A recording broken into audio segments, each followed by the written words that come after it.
Muy buenas, para nosotros es más que un placer presentar el tema asignado el día de hoy, que serán los electrolitos. Este maravilloso grupo está conformado por Gabriela Martínez, Yael Castillo, Rick Mari Hernández, Catherine Abreu y su servidora Mayeri Méndez. Continúa. El contenido a tratar serán los siguientes. Tenemos introducción y bases generales, trastornos del sodio y el agua, trastornos del potasio, calcio y magnesio y otros electrolitos y sus diagnósticos. Siguiente. Empezaremos introduciendo acerca de qué son los electrolitos. Son sustancias químicas que al dividirse en agua o en líquidos corporales se separan en partículas con carga eléctricas llamadas iones. Estos iones pueden ser positivos, que se denominan cationes, o negativos, que se denominan aniones. Están distribuidos de manera específica dentro y fuera de lo que son las células. Los electrolitos son fundamentales para el funcionamiento normal del organismo, ya que estos permiten lo que es la transmisión de los impulsos nerviosos, la contracción muscular, también el equilibrio del ácido base, la regulación del agua corporal y el mantenimiento del potencial eléctrico de las membranas celulares.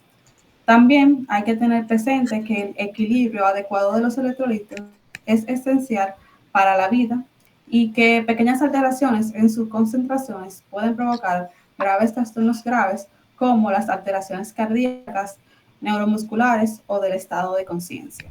Siguiente. Como ya comenté, los electrolitos son muy importantes para el organismo porque permiten que las células funcionen correctamente y que los sistemas del cuerpo se mantengan en equilibrio. Gracias a ellos se puede regular lo que es la cantidad de agua en el cuerpo para mantener lo que es la presión osmótica, conservar el equilibrio ácido-base y también asegurar el funcionamiento normal de lo que son los nervios, los músculos y el corazón. Sin un adecuado balance de electrolitos, el cuerpo no podría transmitir impulsos nerviosos ni realizar contracciones musculares de forma eficiente.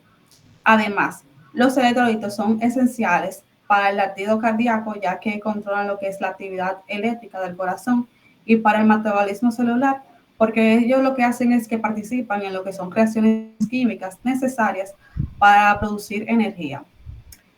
Siguiente. Aquí tenemos un cuadro con los electrolitos principales y sus funciones. Tenemos el sodio, que su función principal es el control del volumen y de los líquidos y la presión arterial. Tenemos el potasio, que su función es la función muscular y cardíaca. El calcio, la contracción muscular, coagulación de los huesos. Tenemos el magnesio, función neuromuscular y enzimática. Tenemos el cloro, equilibrio ácido-base, y fosfato, energía celular y estructura ósea. Siguiente. La distribución de los electrolitos en el cuerpo se da principalmente en los líquidos corporales, los cuales estos se dividen en dos grandes compartimentos. Tenemos líquido intracelular, que está dentro de las células, y líquido extracelular, fuera de las células, que incluyen el plasma y el líquido intersticial. Cada compartimiento tiene una composición electrolítica diferente y esta diferencia es clave para el funcionamiento celular. En el líquido extracelular, los electrolitos predominados son el sodio, el cloruro, que reducen el volumen del agua y la presión osmótica y también lo que es la conducción de pulsos nerviosos. También se encuentra el bicarbonato, que es esencial para el equilibrio ácido-base de la sangre. Tenemos también el calcio, que está presente en menor concentración, pero cumple funciones importantes como la concentración muscular y la coagulación sanguínea. En el líquido intracelular, los electrolitos más abundantes son el potasio, acompañado del magnesio y los fosfatos, los cuales participan en el metabolismo celular, la producción de energía y el mantenimiento potencial eléctrico de la membrana celular. Esta distribución desigual entre sodio y potasio es mantenida por la bomba sodio-potasio, un mecanismo activo fundamental para lo que es la vida. Siguiente. El riñón es el principal órgano regulador de lo que es electrolitos a través de la filtración, reabsorción y la excreción de lo que es la orina. También controla la cantidad de electrolitos según las necesidades del cuerpo. Por ejemplo, cuando hay exceso de sodio, el riñón lo que hace es que aumenta su eliminación. Si hay déficit, pues lo conserva. También tenemos las hormonas, que también cumplen un papel clave en esta regulación. Tenemos lo que es la aldosterona, que esta hace que aumenta lo que es la reabsorción del sodio y la excreción de lo que es el potasio. Tenemos la hormona antidiurética, que regula lo que es el agua corporal, influyendo indirectamente en la concentración de los electrolitos. Tenemos la paratormona, que controla los niveles de calcio y de fosfato. Además, el equilibrio ácido-base, tenemos la ingesta dietética, las pérdidas por sudor, los vómitos o diarrea y el correcto funcionamiento de las membranas celulares como la bomba sodio-potasio. También contribuyen en el control electrolítico. Gracias a estos mecanismos, el organismo mantiene la homeostasis, permitiendo que los órganos y el sistema funcionen de manera adecuada. En conclusión, los electrolitos son fundamentales para el equilibrio interno del organismo y cualquier alteración en sus niveles puede provocar lo que son consecuencias clínicas importantes, lo cual será desarrollado a continuación por mis compañeros. Gracias. Saludos, mi nombre es Gabriela Martínez y le estaré hablando acerca del sodio. Este es el principal catión del líquido extracelular. Es responsable del 80 al 90% de la osmolaridad del intersticio y del plasma. También determina el volumen extracelular, controla el movimiento de agua entre el líquido extracelular y el intracelular por ósmosis y permite mantener el equilibrio osmótico entre compartimientos. Este es regulado principalmente por los riñones a través de la hormona antidiurética y la aldosterona. Siguiente.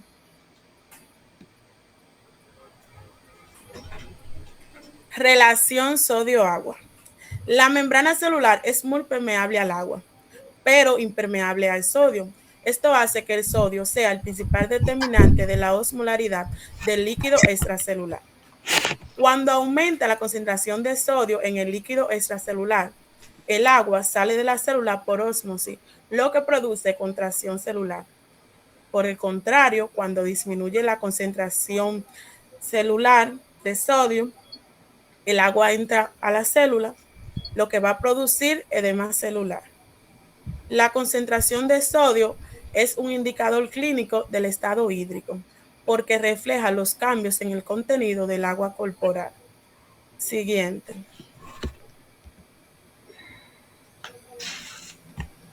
La hiponatremia.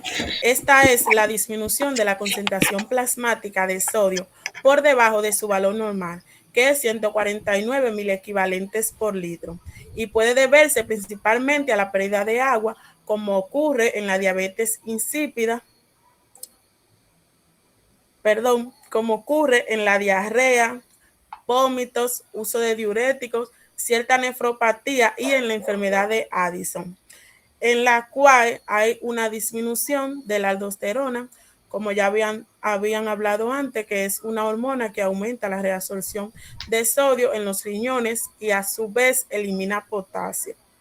También puede producirse por retención de agua, como en el síndrome de secreción inadecuada de ADH, lo que diluye la concentración plasmática de sodio. Siguiente. Fisiopatología de la hiponatremia. En la hiponatremia, la disminución de sodio reduce la osmolaridad del líquido extracelular, lo que favorece el paso del agua hacia el interior de la célula. La disminución del sodio plasmático puede provocar síntomas neurológicos como cefalea, náusea, letargo, desorientación y en caso más grave cuando disminuye de 115 a 120 mil equivalentes por litro, pueden aparecer síntomas como convulsiones, daño cerebral permanente, coma e incluso la muerte debido a la herniación del tejido cerebral. Siguiente. La hipernatremia. Esta se produce cuando aumenta la concentración de sodio por encima de su valor normal y puede deberse principalmente a una pérdida de agua, como ocurre en el caso de la diabetes insípida central, la cual es un trastorno donde el cuerpo no puede concentrar la orina, produciendo una orina diluida y causando mucha sed. También puede deberse a un exceso de sodio, como en el hiperaldoteronismo, la cual es una enfermedad en la que las glándulas suprarrenales producen demasiada aldosterona. Pero también puede suceder por la administración excesiva de cloruro de sodio.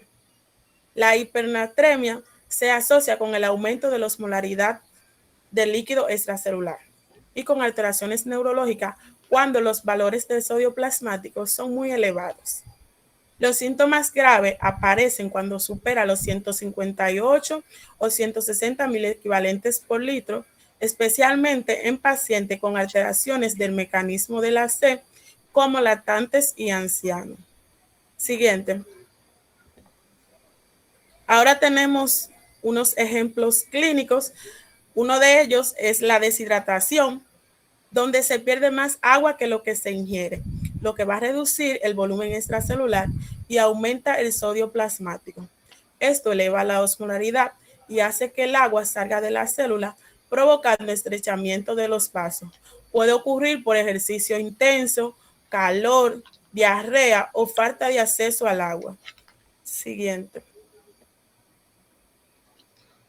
La ADH, ya anteriormente mencionada, o hormona antidiurética, o también llamada vasopresina, esta es la hormona que regula el equilibrio del agua al aumentar la reabsorción de agua en los riñones. En el síndrome de secreción inadecuada de ADH, el exceso de esta hormona provoca retención de agua, lo que diluye el sodio plasmático y provoca hiponatremia, con entrada de agua en las células, especialmente en el encéfalo. Siguiente.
Buenos días, estaba teniendo problemas con mi internet, pero estamos aquí.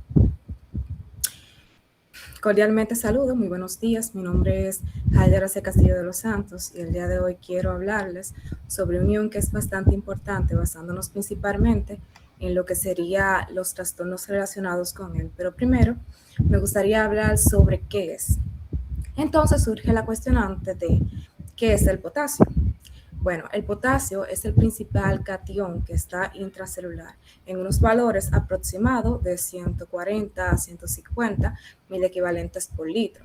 Y este es fundamental para el potencial de membrana en reposo, la excitabilidad celular y la contracción muscular. Su concentración extracelular es baja, como ya todos saben, y su equilibrio es regulado mediante la excreción renal y la distribución intracelular. Con distribución intracelular me refiero básicamente a lo que sería el potasio que está o entra en la célula y siguen las necesidades del cuerpo. Y ese desplazamiento va a cambiar a su nivel en lo que sería en la sangre de forma rápida, aunque el riñón no haya eliminado ni retenido potasio necesariamente. Ahora vamos a hablar un poco sobre lo que sería el funcionamiento tanto en el músculo como el corazón. Y para esto necesito que pasen a la siguiente diapositiva, por favor.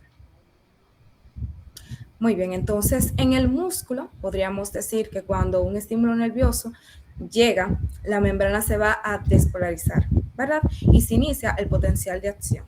Y esto aquí ocurre lo que sería la contracción muscular.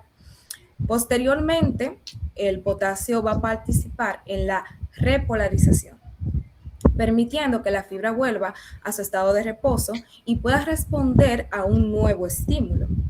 De hecho, Guyton explica que si el potasio extracelular disminuye, la membrana se va a hiperpolarizar y el músculo se va a volver menos excitable y ahí aparece lo que es la debilidad o la parálisis. También, si el potasio aumenta, podríamos decir que la membrana se va a volver prácticamente lo que sería despolarizada de forma persistente y la fibra va a perder la capacidad de generar potenciales de acción de una forma normal. Por eso el potasio es esencial para el músculo y para que ese se contraiga y se relaje y se mantenga su capacidad de respuesta. Ahora bien, ya en términos del corazón, según la fisiología descrita por Guyton nuevamente, la membrana de las fibras cardíacas, esto aquí es muy permeable a lo que sería el potasio, por lo que el ion determina de gran medida el potencial de reposo. Durante cada latido, el potasio va a participar principalmente en la fase de repolarización del potencial de acción cardíaco, permitiendo que la célula recupere su estado eléctrico basal y puede responder al siguiente estímulo y tengan niveles normales de potasio, asegurando una conducción adecuada del impulso eléctrico a través del sistema de conducción y un ritmo cardíaco que sería adecuado.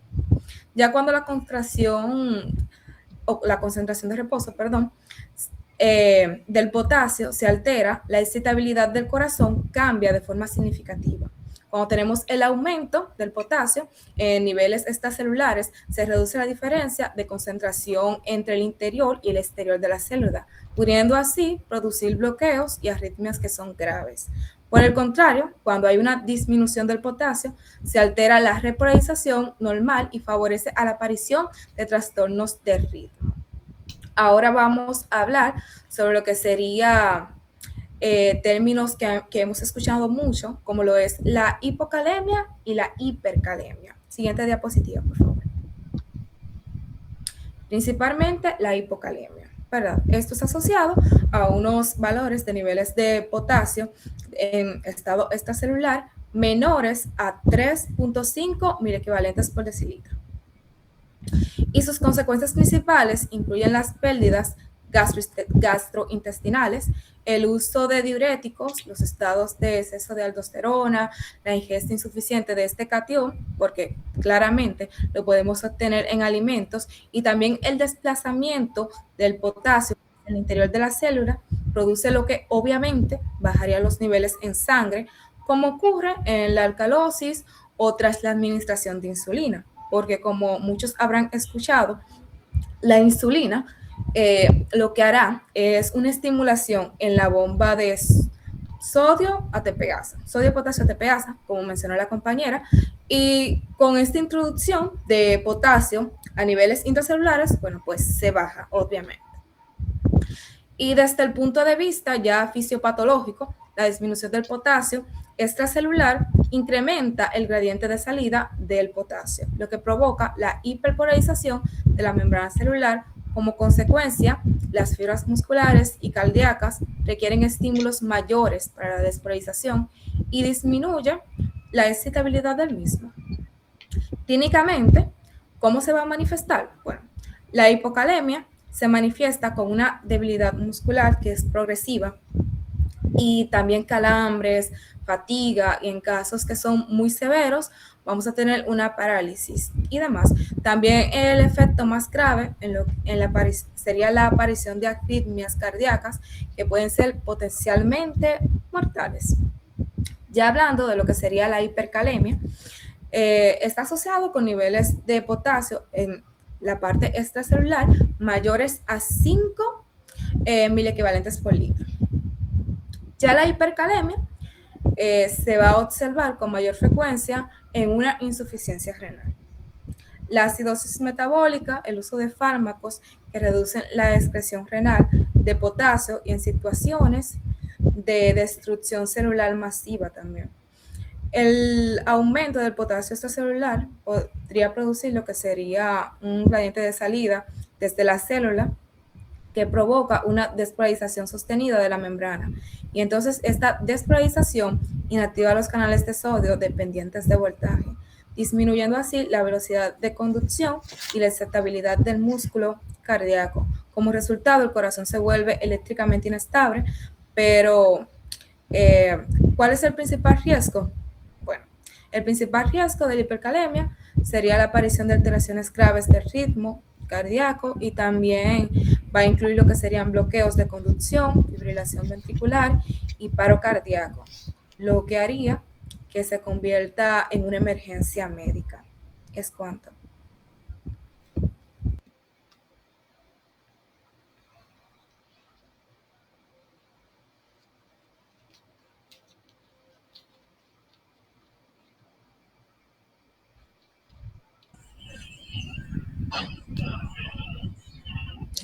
Ok, buenas, mi nombre es Mary Hernández Heredia y le voy a estar hablando sobre lo que es el calcio y magnesio. Un segundo. Primero debemos comenzar sobre la definición del calcio, que es el componente principal mineral del hueso, donde se encuentra combinado con fósforo en forma de cristales de hidroxiapatita, responsables de la dureza y resistencia del tejido óseo. Dentro de su función neuromuscular, el calcio regula la excitabilidad neuromuscular, controla cuando un nervio dispara un impulso, permite la contracción muscular, esquelética, cardíaca y lisa, y permite la liberación de neurotransmisores en la sinapsis. Dentro de la función ósea, este aporta dureza y resistencia al hueso, mantiene la estructura del hueso y dientes, actúa como reserva de calcio y participa en la remodelación ósea. Siguiente diapositiva, por favor.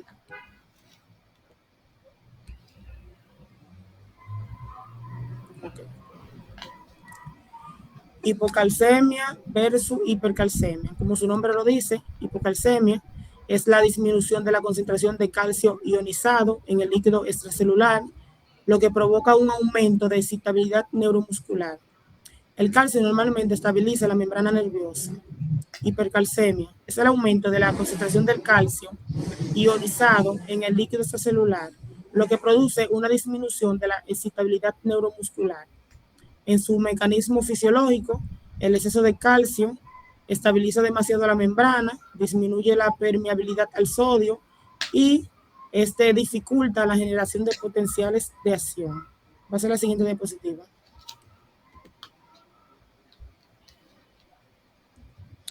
Magnesio.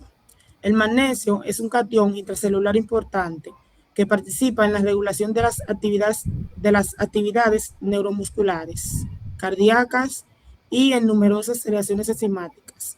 Dentro de sus funciones se encuentra que es un regulador neuromuscular, evitando que los músculos se contraigan en exceso. Tiene una función cardíaca, regula la actividad eléctrica del corazón y ayuda a mantener el ritmo cardíaco normal. Cofactor enzimático en más de 300 reacciones enzimáticas y también ayuda a estabilizar a la estabilización celular. Perdón. Un ejemplo de esto sería un moderador. El magnesio actúa como un moderador, es decir, evita el exceso de calcio. Pasa a la siguiente diapositiva, por favor.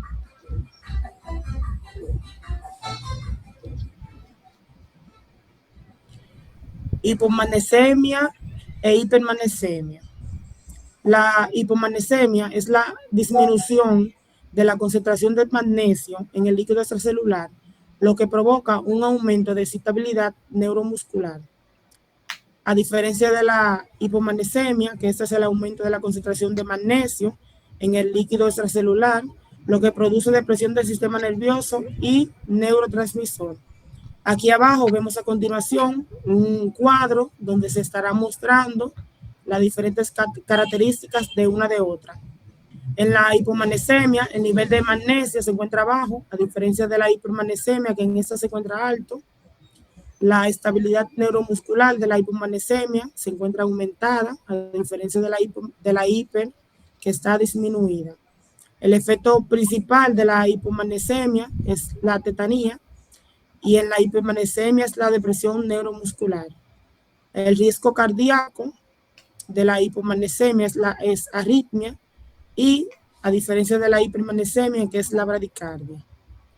El magnesio bajo se excita y el magnesio alto deprime.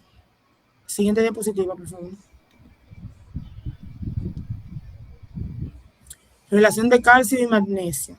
El calcio y el magnesio actúan de forma complementaria y reguladora sobre la excitabilidad neuromuscular. El calcio favorece la contracción, mientras que el magnesio modula y limita esa acción, evitando la hiperexcitabilidad. Cuando disminuye el magnesio, el efecto de calcio se vuelve excesivo y cuando el magnesio aumenta, deprime la acción neuromuscular. Un ejemplo de esto sería un acelerador y un freno, donde el calcio vendría siendo el acelerador. Este permite que el músculo se contraiga, mientras que el magnesio vendría siendo el freno, donde evita la contracción sea excesiva. Es decir, si falta el magnesio, el calcio se acelera sin control, lo que produce una tetanía, y si sobra magnesio, el sistema se frena, produciendo una debilidad muscular. Siguiente diapositiva, por favor. Manifestaciones clínicas típicas, tetanía y arritmia. Aquí veremos un pequeño cuadro donde se ve la manifestación de tetanía, donde su alteración principal es la hipocalcemia o hipermagnesemia. En el mecanismo fisiológico de esta se encuentra el aumento de la excitabilidad neuromuscular por pérdida del efecto estabilizador de calcio y magnesio sobre la membrana nerviosa. Dentro de los síntomas y signos se encuentran espasmos musculares, calambres, contracción carpopedal, hormigueo perbibucal y convulsiones en casos graves. Dentro de las arritmias, la alteración principal es alteraciones de calcio o potasio. En el mecanismo fisiológico se encuentran cambios en la excitabilidad y conducción del músculo óseo cardíaco, y en signos y síntomas están las palpitaciones, taquicardia, bradicardia, mareos, síncopes y alteraciones del ritmo cardíaco. A continuación, mi compañera continuará.